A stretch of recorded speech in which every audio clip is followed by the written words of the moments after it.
محمد وعلى آل سيدنا محمد.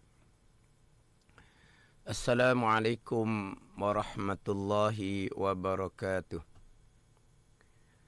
الحمد لله رب العالمين، والصلاة والسلام على سيد المرسلين وعلى آله وصحبه أجمعين. رب اشرح لي صدري ويسر لي أمري واحلل عقدة من لساني يفقه قولي. سبحانك لا علم لنا إلا ما علمتنا إنك أنت العليم الحكيم. ولا حول ولا قوة إلا بالله العلي العظيم. Syukur Alhamdulillah, bersua kembali kita untuk minggu ini di Manis FM dalam program Talaki Safinatun Najah menggunakan kitab Safinatun Najah.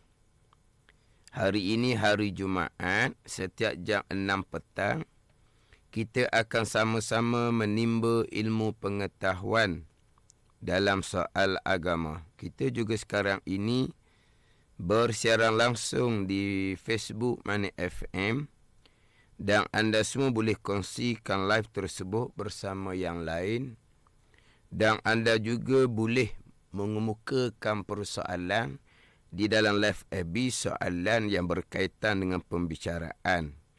Semoga segala ilmu yang saya kongsikan dapat kita sama-sama amalkan.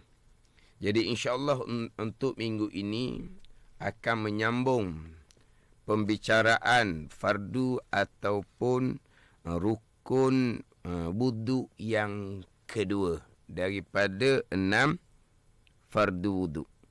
Jadi kita beberapa minggu jugalah pembicaraan berkaitan dengan fardu wudu yang pertama, iaitu niat. Jadi panjang juga pembicaraan. Jadi kitab Safinatun Najah ni sebagai tapak lah untuk kita membicarakan satu-satu tajuk. Sebagaimana sidang pendengar maklumilah, kitab Safinatun Najah ni kitab yang kecil, hanya pembicaraannya secara kasar-kasar sahaja. Maka saya akan memperhalusilah, memperhalusi pembicaraan bagi tiap-tiap. Contohnya sekarang pembicaraan berkaitan dengan fardu ataupun rukun wudu yang 6 perkara. Jadi sidang pendengar seeloknya kena adalah catatan ke macam mana ke, sebab selain daripada permulaannya saya akan datangkan pandangan pekoh mazhab Syafi'i, mazhab di tempat kita, dan saya juga sebagai ilmu tambahan saya akan datangkan juga pandangan mazhab yang lain sebagai ilmu tambahan lah. Dan juga terkadang dalam keadaan tertentu mungkin kita kena pakai pandangan mazhab yang lain. Jadi kalau kita ada catatan, maknanya kita boleh tengok semulalah catatan kitanya. Apabila dalam keadaan tertentu, darurah ke, berhajah ke, maka kita boleh menuruti pandangan pekoh mazhab yang selain daripada mazhab Syafi'i. Janji kita turut ilmu. Sama juga kita bermazhab Syafi'i ni kita turut ilmu. Kita bukan bermazhab Syafi'i secara automatik kerana kita berada di Malaysia, bukan. Kami pekoh bermazhab Syafi'i sebab kami rakyat Malaysia, tidak. Mereka yang beramal dengan pekoh mazhab Syafi'i adalah mereka yang berilmu dengan ilmu pekoh mazhab Syafi'i. Barulah beramal dengan pekoh mazhab Syafi'i. Kalau kita beramal dengan tengok-tengok orang ke, gamuk-gamuk ke, rasa-kasa ke, kita bukan beramal pekoh mazhab Syafi'i. Kita beramal dengan pekoh gamuk-gamuk lah barangkali. Pekoh rasa-rasa lah barangkali, bukan mazhab Syafi'i. Mazhab Syafi'i ada kitab-kitab. Kitab-kitab di kalangan ulama'-ulama' Asy-Syafi'iyah. Ulama'-ulama' pekoh yang mengikuti mazhab Imam Syafi'i. Jadi kita beramal dengan pekoh mazhab Syafi'i, kita mempelajari pekoh mazhab Syafi'i. Kalau tidak, kita sebenarnya bukan beramal dengan pekoh mazhab Syafi'i. Kita beramal dengan mazhab sendiri yang berhak ke apa nama, wallahu a'lam lah. Jadi selain daripada kita mempelajari pekoh mazhab Syafi'i, maknanya sebagai ilmu penambahan, insya-Allah saya akan datangkan juga pandangan mazhab yang lain, tetapi perlu kepada catatan.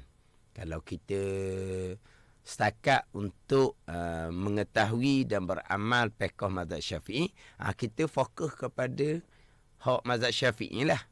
Hak saya cerita mazhab yang lain tu tak apalah kalau tambah ambil pun. Ini sebagai ilmu lah, sebagai ilmu penambahan. Jadi pembicaraan hak fardu wudu yang kedua, sidang pendengar, walaupun pembicaraan dalam kitab Safinatun Najah ni sekarang fardu wudu 6 perkara, rukun wudu 6 perkara. Jangan pula kita merasakan bahawa bak ambil semayang je. Bak ambil semayang je. Oh tu hak budak-budak tadika. Hak budak-budak tadika ni dia hanya bilang. Fardu wudu 6 perkara. Pertama niat, kedua membasuh muka, ketiga membasuh tangan sampai ke siku, sampai yang keenam tertib. Itu hak tahap tadika. Sekarang ni tak ni. Sebagaimana hak pembicaraan fardu wudu yang pertama niat tu kan panjang bicara kan. Hak tu bukan tahap tadika dah tu. Itu tahap sekolah rendah ke, tahap sekolah menengah ke, tahap fardu ain kepada kita. Jadi sidang pendengar jangan pandang remeh ke, pandang kecil ke dengan ilmu yang kita bicara sekarang. Jangan begitu. Kita ambil faham molek. Seperti saya sebut tadilah, saya akan perici dan mana kitab Safinatun Najah saya jadikan sebagai asas lah. Tapi kita bukan hanya bilang satu-satu fardu ataupun rukun wudu yang 6 perkara. Jadi kalau sidang pendengar mengguna pakai kitab Safinatun Najah, hak jawinya muka surat 3 baris bawah sekali. Sebab kitab Safinatun Najah ni ada edisi Jawi dan ada edisi Rumi. Jadi hak edisi Jawi ni muka 3 baris bawah sekali. Qala al-muallifu rahimahullahu ta'ala wa nafa'ana bi'ulumihi amin. As-sani ghaslul wajhi. Terjemahan di bawah. Bermula yang kedua, bermula fardu wudu yang kedua daripada 6 fardu wudu, membasuh muka. Ini tajuk dalam kitab Safinatun Najah. Terus berpindah kepada as-salis ghaslul yadaini ma'al mirfaqaini. Bermula yang ketiga itu membasuh 2 tangan serta 2 sikunya. Dia bilang gitu je. Jadi kita ambil satu-satu nanti. Jadi bermula yang kedua daripada 6 fardu wudu, membasuh muka. Membasuh muka. Jadi yang pertama, insya-Allah saya akan fokus kepada membasuh.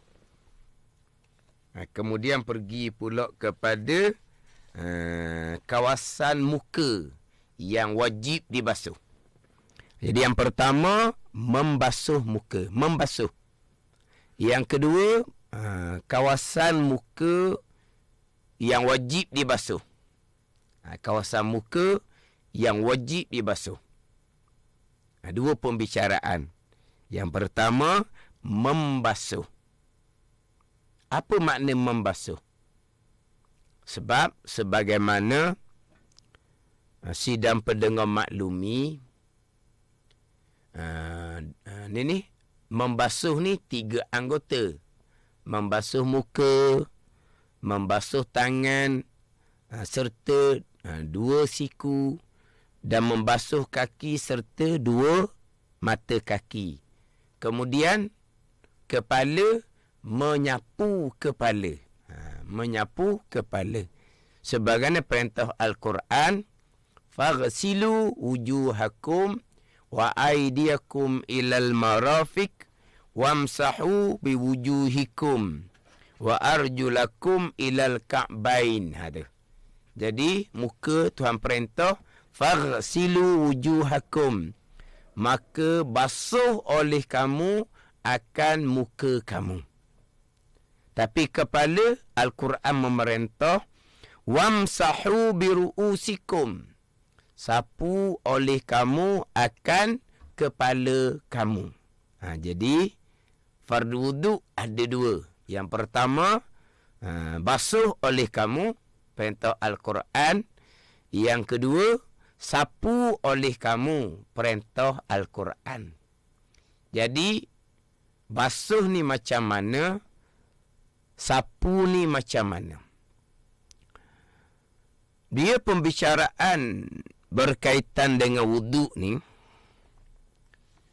dalam kitab Safinatun Najah ni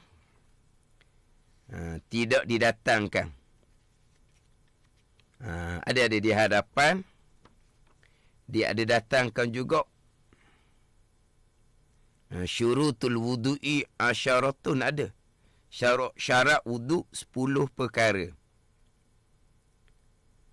Syarat wuduk 10 perkara. Pembicaraan tu ada di muka surat 5. Dia berkaitan dengan syarat wuduk ni dalam kitab-kitab fiqhnya. Secara susunan syarat tu bilangannya tak samalah. Dalam kitab Safinatun Najah ni ada 10. Sebagai contoh, dalam kitab Fathul Mu'in dia ada 5. Tetapi kenapa bilangan syarat tu berbeza? Hanya berbeza secara susun satu-satu syarat. Cuma di sini nak fokus kepada salah satu daripada syarat untuk sah wuduk. Kita biasanya syarat sah semayang. Syarat sah semayang, suci daripada hadas, suci daripada najis, menutupi aurah, menghadap qiblah. Itu contoh. Itu syarat sah sembahyang. Apakah syarat sah wuduk? Syarat sah wuduk, kalau kita Fathul Mu'in, yang pertama adalah air musta'man. Air mutlak. Itu syarat untuk sah wuduk, menggunakan air mutlak. Tidak antara syarat yang pertama. Kemudian saya nak pergi kepada syarat yang kedua. Dalam kitab Fathul Mu'in lah. Syarat yang keduanya, jaryul ma'i alal udwil maghsul. Itu yang kita nak bicara sekarang. Jaryul ma'i alal udwil maghsul. Berlari air atas anggota yang dibasuh. Mana anggota yang dibasuh? Muka, tangan sampai ke siku, kaki sampai ke buku lali. Adapun kepala adalah anggota yang disapu, bukan anggota yang dibasuh. Jadi syarat syarat sah wuduknya berlari air atas anggota yang dibasuh. Berlari air itulah dinama membasuh. Berlari air itulah dinama membasuh. Jadi nak panggil membasuh, berlari air. Apa makna berlari air? Dengan makna ada titik-titik air. Ataupun air ni dipanggil jirim ataupun tidak. Mana bahawa ada jirim air. Itu maknanya membasuh. Jadi sidang pendengar ambil faham molek ni. Membasuh apa makna?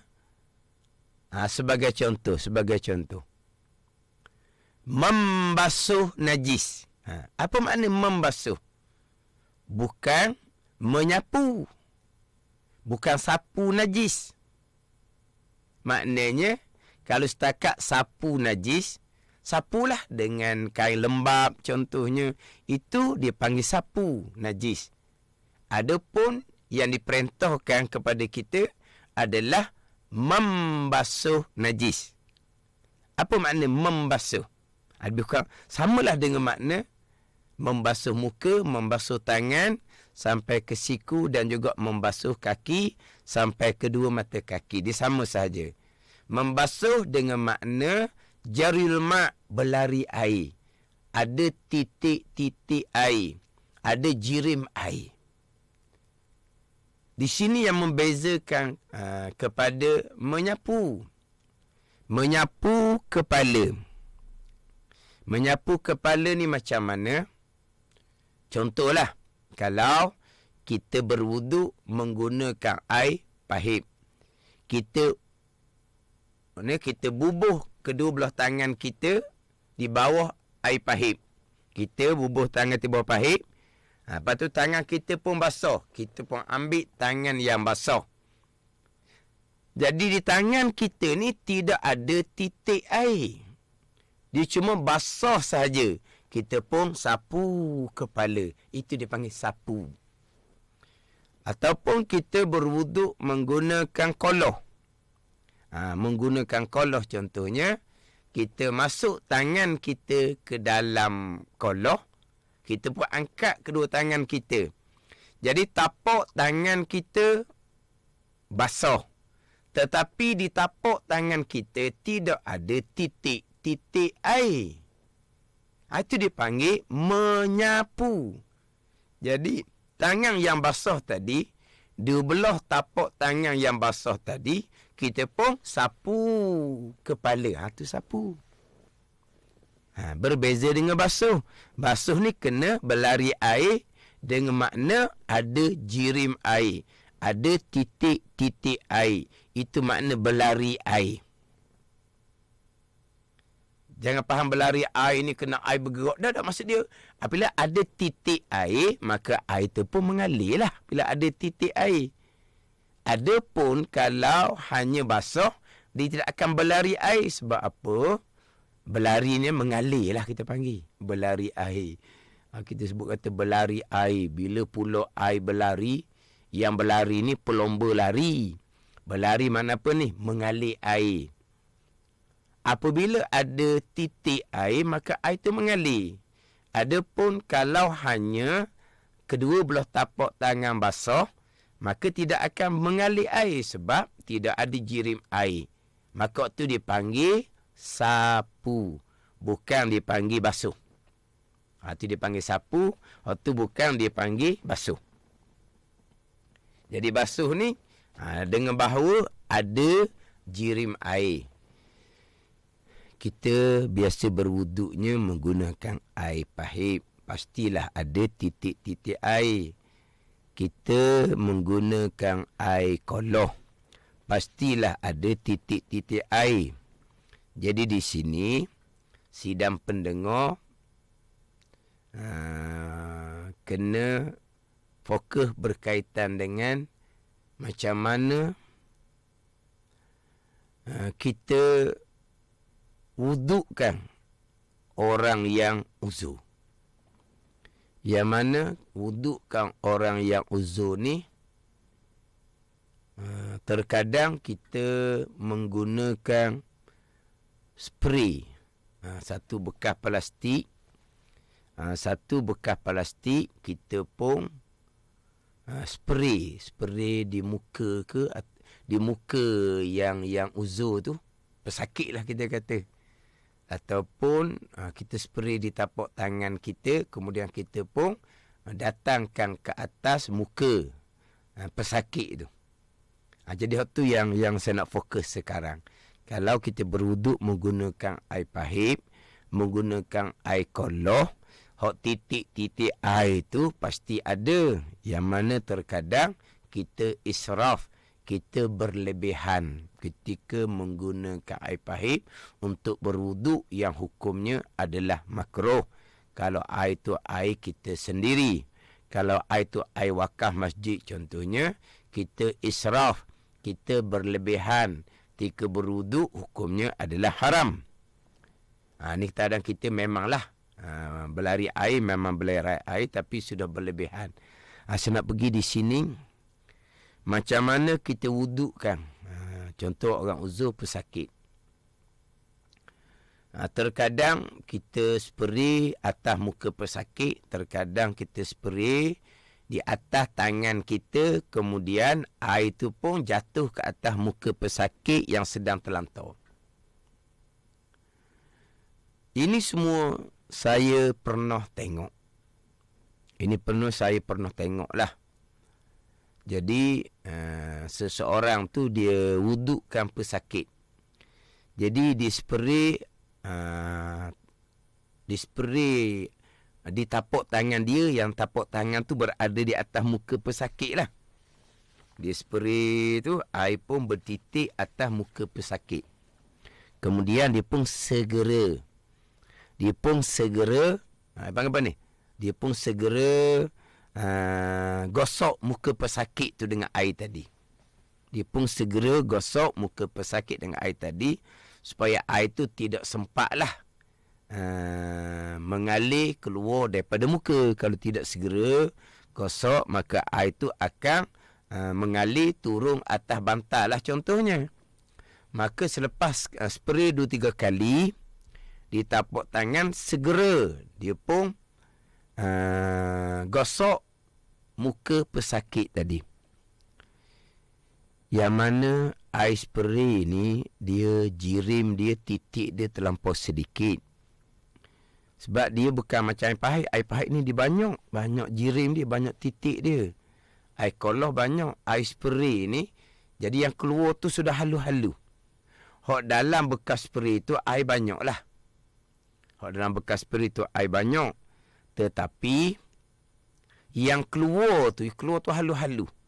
Jadi makna keluar halu-halu ni, dia punya titik air tidak banyak.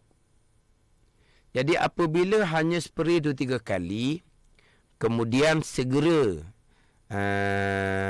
gosok satu muka, memanglah ketika gosok daripada dahi sampai ke pipi, sampai ke dagu, memanglah di tangan yang menulung tadi, memanglah di tangan tu basah. Sampai ke dagu, di tangan yang menulung tu memanglah basah. Tetapi setakat manakah pada masa digosok muka tu ada titik-titik air, setakat mana? Sebab terlampau sedikit titik air. Adakah titik air tu masa lagi ada sampai ke dagu? Ni kata kena cermat. Cuma di sini ni yang mengikuti live FB ni nampaknya tidak ada gangguan sedikit ni. Ada gangguan nampaknya, soalan-soalan pun tak ada masuk ni. Kemungkinan ada soalan mungkin tak masuk ni. Dalam FB tak apalah. Saya fokus kepada pembicaraan saya. Kalau ada soalan tu masuk, kemudian saya dapat tengok, maka saya insya-Allah minggu depan saya akan jawablah kalau soalan yang berkaitan. Sebab dalam FB ni nampaknya dia ni loading hak depan saya ni lah. Depan saya ni loading ni. Dia tak bergerak. Jadi apabila titik air tu sedikit, kemungkinanlah di sebelah atas tu, daripada dahi turun ke pipi, turun ke dagu tu, ketika di dahi tu kita letaklah sampai ke setengah muka ke, ada lagi titik air. Bila ada lagi titik air ni, maknanya dia panggil membasuh. Tapi kalau sampai ke separuh muka, sudah tidak ada titik air, tapi tapak tangan yang menolong tu masih lagi basah, dia sudah tidak panggil membasuh. Dia sudah panggil menyapu, maka tidak memada. Apabila menyapu, tidak memada. Jadi bererti dia membasuh setengah muka dan dia menyapu setengah muka. Walhal fardu wuduk yang kedua adalah membasuh sekalian muka. Membasuh sekalian muka. Jadi jadinya membasuh setengah muka dan menyapu setengah muka. Sebab apa?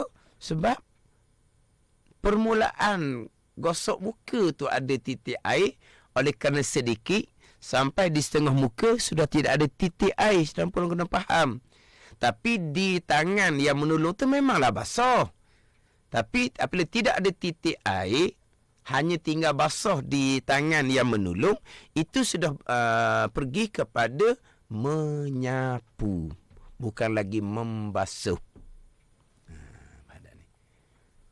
Berarti kalau contohnya menggunakan spray, dia kena apa ni? Berulang kali. Kena spray acak kali, bukan sekali spray, bukan. Dia kena spray acak kali.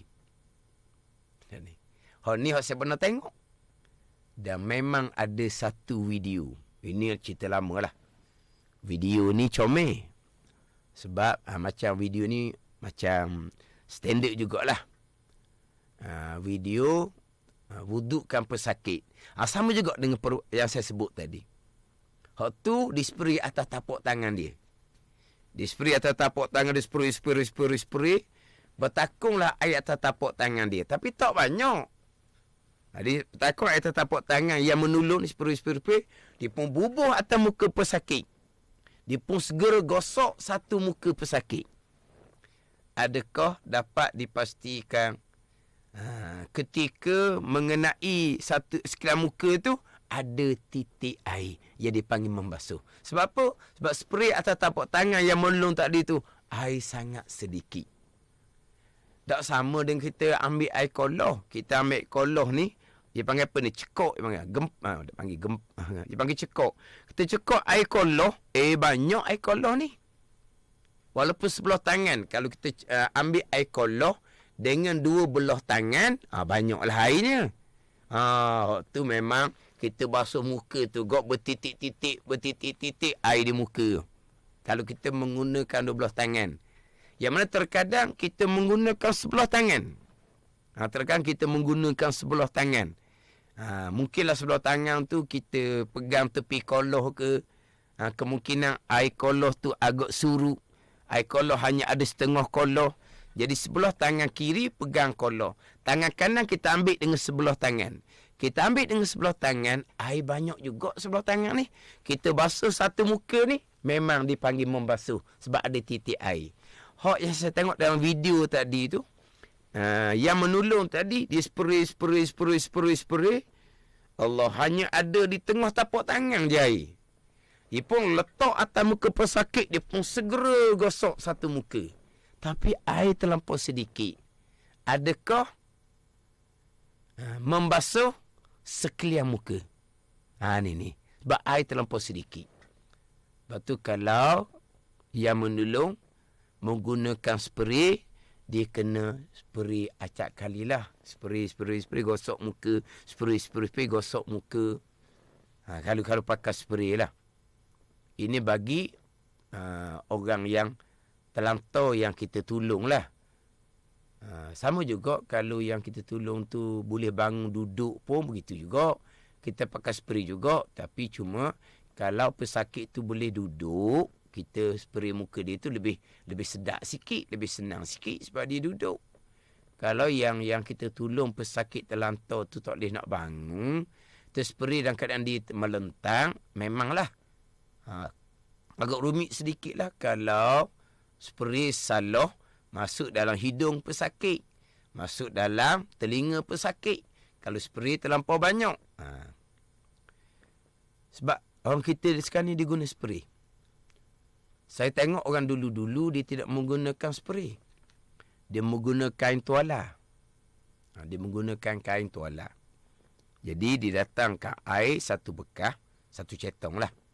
Kemudian dia ambil tuala, dia pun masukkan ke dalam cetong tadi. Dia pun angkat tuala. Jadi tuala tu memang air banyak sangat lah. Dia akan jadi banyak ni banyak. Kalau kita katakan cakap sejai-sejai air tu. Maka tuala tu kita perah sedikit. Kita perah sikit tuala tu. Kita perah sikit tuala. Sebab kalau tuala tu kita tak perah, kita datangkan ke muka pesakit. Maka kalau pesakit tu dalam keadaan terlentang, masuk air dalam telinga lah jawapan dia. Payahlah kita nak buat. Sebab air tu terlampau banyak. Jadi, air tuala tu, perahlah sedikit. Perah sedikit. Jangan perah habis. Kalau perah habis, hanya tinggal basah di tuala, maka tidak ada titik air. Dia akan jadi sapu saja. Jadi perah tuala tu perah sikit lah. Jangan perah sampai ke tak ada titik air. Kemudian sidang pendengar jangan timbul tanya soal pula. Apabila masuk tuala ke dalam cetong, air dalam cetong tu tak jadi mustakmal ke? Tu takkan jadi mustakmal. Tuala yang kita masuk ke dalam cetong tu, air cetong takkan jadi mustakmal dengan masukkan tuala. Kemudian bila masukkan tuala, kita masukkan tangan kita pula dalam air cetong tu untuk ambil tuala. Air dalam cetong tu masih lagi air mutlak, tak jadi mustakmal. Tak akan jadi mustakmal. Dengan masukkan tuala dalam cetong, dengan masukkan tangan dalam cetong untuk ambil tuala yang kita sudah masukkan ke dalam cetong tu, takkan dia mustakmal. Sebab mustakmal ni, air yang digunakan untuk mengangkat hadas. Tuala tidak mengangkat hadas. Ke tuala mengangkat hadas apa? Kemudian, tangan yang menulung masuk ke dalam cetong untuk ambil tuala, yang menulung tu tidak mengangkat hadas, bukan dia yang berwuduk. Dia nak wudukkan pesakit. Pesakit tu yang mengangkat hadas, bukan penulung mengangkat hadas. Jadi tangan penulung masuk dalam cetong, takkan dia mustakmal dalam cetong tu. Ni sedang pendengar kena ambil faham molek juga. Ada fahaman orang dulu-dulu, masuk jari sebatang ke dalam air timba, air satu timba jadi mustakmal. Tu tak betul sangat. Sidang pendengar, tu tak betul sangat. Faham tak? Timba-timba air telaga, bila jari sebatang masuk dalam air timba jadi mustakmal. Tu sidang pendengar. Tu ilmu tak betul gitu tu. Memang salah sangat lah. Tak ada mustakmal gitu. Apa balik sidang pendengar, tak akan di mustakmal. Mustakmal air digunakan untuk mengangkat hadas. Tu air mustakmal. Bukan masuk tuala dalam cetong, masuk tangan yang dalam cetong, air di mustakmal. Dok sama sekali. Dok sama sekali. Takut timbul muskil pula air ustaz ni. Kalau pakai spray tadi, nampak okey sikit. Ni tukar pakai guna tuala pula ni. Masukkan tuala dalam cetong, kemudian tangan pula masuk dalam cetong juga sebab nak ambil tuala. Dah punah air tu jadi mustakmal. Hasil dah berlengar, dak jadi mustakmal. Masuk jari sebatang jadi mustakmal. Tu tak betul sangat lah. Tu tak betul sangat. Mak ni simpan air satu beldi untuk berwuduk. Tiba-tiba anak dia masuk dalam bilik mandi. Anak dia bawa atromen plastik. Atromen plastik lah atromen tu. Lepas tu dia pun selam atromen double D. Tiba-tiba air tu jadi mustakmal. Ni pernah. Dalam satu pengajaran. Ada.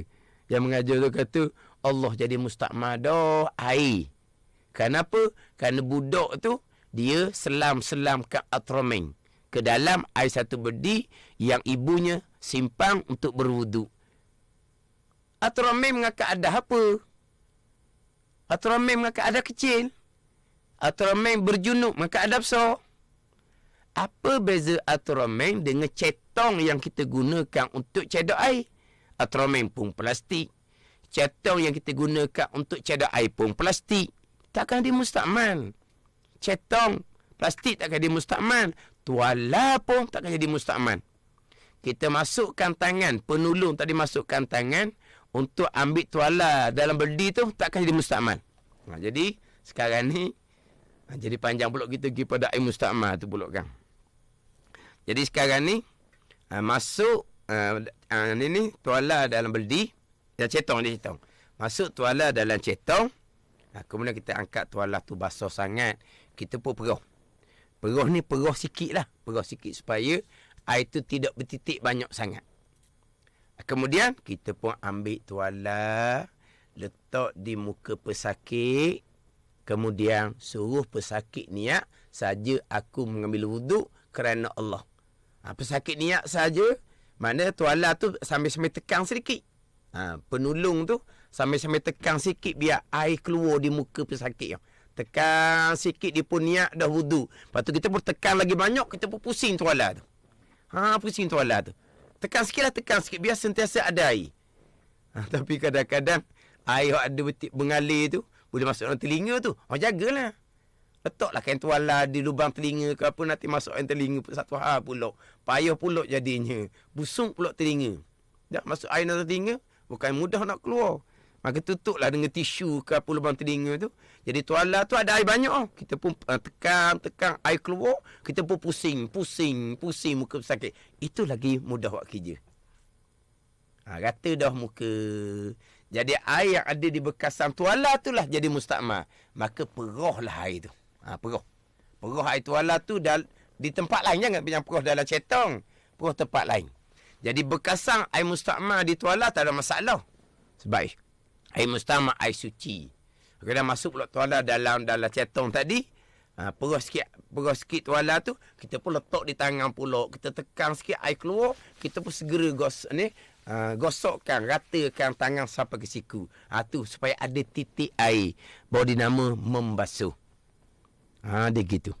Kalau pakai tuala lah, sebab dulu biasa pakai tuala. Sekarang ni pakai spray. Tapi kalau pakai spray, sidang pendengar, spray tu kena acak kali sikit. Spray tu main acak kali. Bukannya spray di dahi sekali, lepas tu gosok muka. Memanglah sampai ke hidung, sampai ke dagu. Memanglah basah. Tapi ada dok titik air. Sama juga macam saya sebut dalam video tadi. Di spray atas tangan yang menolong. Mana air hanya ada di tengah tapak tangan saja. Tak sama dengan kita ambil air dalam kolah. Air banyak ni di tangan kita.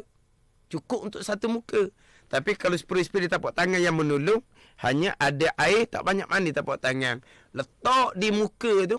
Letak di muka, lepas tu gosok. Gosok tu dapat memastikan bahawa sekalian muka dibasuh dengan bahawa ada air yang bertitik. Nanti basuh hanya setengah muka. Setengah lagi muka, sapu. Maka tidak memada. Sebab wajib basuh sekalian muka.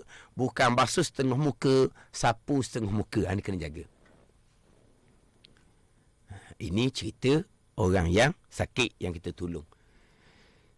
Dan saya pernah tengok, sama juga.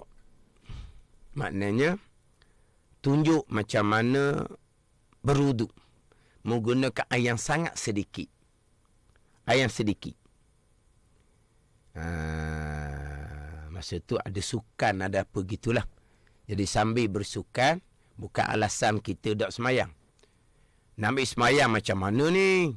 Kita pun ambil air mineral. Maka dia ajarlah macam mana berwuduk menggunakan air sedikit, menggunakan air mineral. Tapi ketika dia ajar tu, yang mengajar tu dia tuang air mineral atas tapak tangan dia sendiri untuk gosok di muka dia sendiri sangat sedikit. Dia tak penuhkan tapak tangan tu dengan air mineral. Dia hanya bubuh macam tadi juga, macam orang spray tu. Hanya di tengah tapak tangan saja. Hanya di tengah tapak tangan saja. Dia letak air mineral, tuang atas tapak tangan, setengah dapat setengah pun air tapak tangan. Dia pun dia pun basuh muka di sini. Ni basuh muka di sini yang tunjuk. Tapi terlampau sedikit. Kena pastikan membasuh sekalian muka. Membasuh sekalian muka. Bukan hanya membasuh setengah muka atau sebahagian muka. Jadi kalau sedikit sangat, macam mana dia panggil membasuh? Kemudian, dia pun bubuh air pula di tapak tangan. Pun sama sedikit saja air mineral itu tapak tangan. Dia pun untuk basuh tangan sampai ke siku pula ni.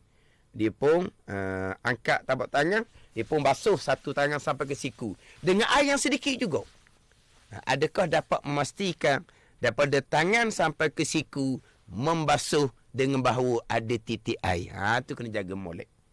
Tu kena jaga molek lah. Sebab syaratnya adalah syarat untuk sah berwuduk, berlari air, mengalir air atas anggota yang dibasuh. Baru dinamakan kita membasuh muka, membasuh tangan sampai ke siku dan membasuh kaki sampai ke dua mata kaki. Dia begitu. Kemudian kita ada masa sedikit je lagi ni. Kemudian saya sambung lagi lah minggu hadapan.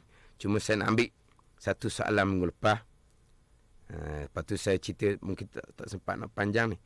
Jadi minggu lepas ada soalan daripada Aki Doloh Ana. Nama dia Aki Doloh Ana. Mudah-mudahan Aki ni adalah. Saya Aki Doloh daripada Jengka 12. Ada kawan saya dia mengidap stroke.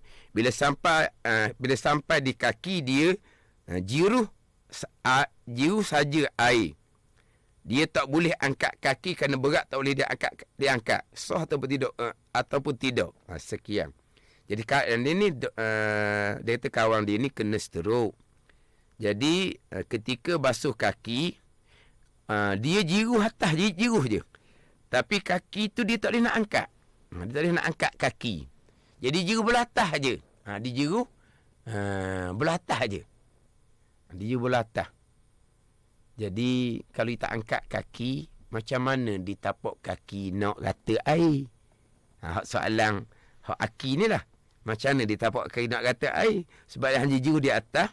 Kaki tak angkat sebab kaki tu berat, tak boleh nak angkat.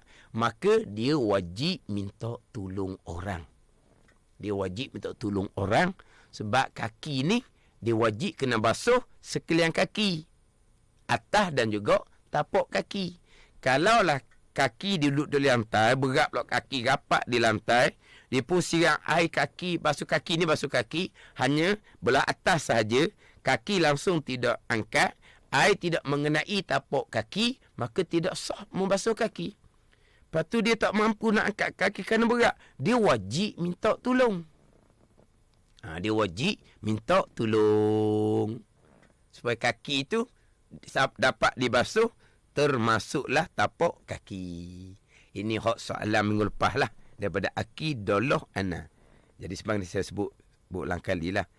Kalau saya tak sempat nak jawab soalan tu, insyaAllah saya tengok mula, kemudian saya jawab minggu hadapan. Soalan yang berkaitan lah. Cuma untuk minggu ni saya fokus kepada membasuh. Jadi membasuh ni 3. Membasuh muka, membasuh tangan sampai kedua siku, membasuh kaki sampai kedua mata kaki. Satunya menyapu kepala. Membasuh syaratnya jarul ma'alal udul maqsul. Berlari makna mengalir air atas anggota dibasuh dengan bahawa ada titik air. Maka saya fokus tadi berwuduk, tolong wudukkan pesakit, ataupun kita berwuduk menggunakan air yang sedikit, kena pastikan jangan terlampau sedikit, sebab nak memastikan sekalian kawasan muka, sekalian kawasan tangan sampai ke siku, sekalian kawasan kaki sampai dua mata kaki dipanggil membasuh dengan bahawa ada titik-titik air, ada jirim air, baru dipanggil membasuh. Kalau tidak dipanggil menyapu. Maka tidak memada hak muka, tangan dan kaki yang mana ianya adalah anggota yang dibasuh, bukan anggota yang disapu. Jadi insyaAllah lah minggu hadapan saya masih lagi menyambung pembicaraan fardu wuduk yang kedua, iaitu membasuh muka. Wallahu a'lam. Bismillahirrahmanirrahim. Alhamdulillahirabbil alamin. Wassalatu wassalamu ala sayyidil mursalin wa ala alihi wa sahbihi ajma'in. Allahumma ftah alaina futuhal arifin. Allahumma allimna ilma akdamin wa fahimna famasabikin warzuqna ruqat talibin. Allahumma zidna ilman wa alhiqna bis salihin. Wa sallallahu ala sayyidina Muhammad wa ala alihi wa sahbihi wa sallam. Walhamdulillah rabbil alamin. Wassalamualaikum warahmatullahi wabarakatuh.